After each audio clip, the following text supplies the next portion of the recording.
एक डॉग था, उसका नाम था चिंटू। वो बहुत खेलता था। उसको दोस्त बनाना बहुत अच्छा लगता था। वो बहुत ही फुर्तीला था। देखो ना कितना अच्छा डॉग लग रहा है।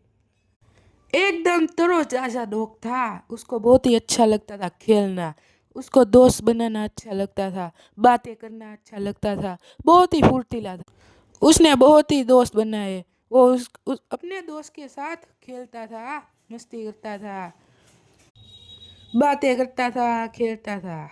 दोपहर को रोज उसके दोस्त के साथ आकर आफ्टरनून वॉक करता था। बहुत ही मजा आता था उसको। फिर उसका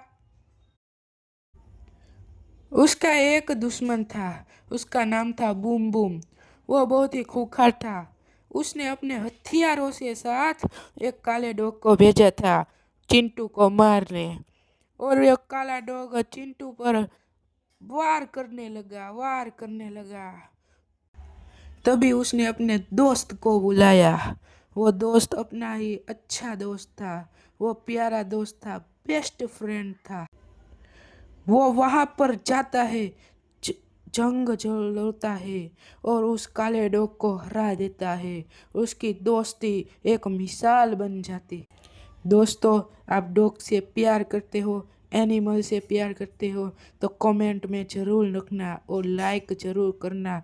मैं आखिर में वो दूसरा वीडियो भी बना कर दे दूंगा आपको।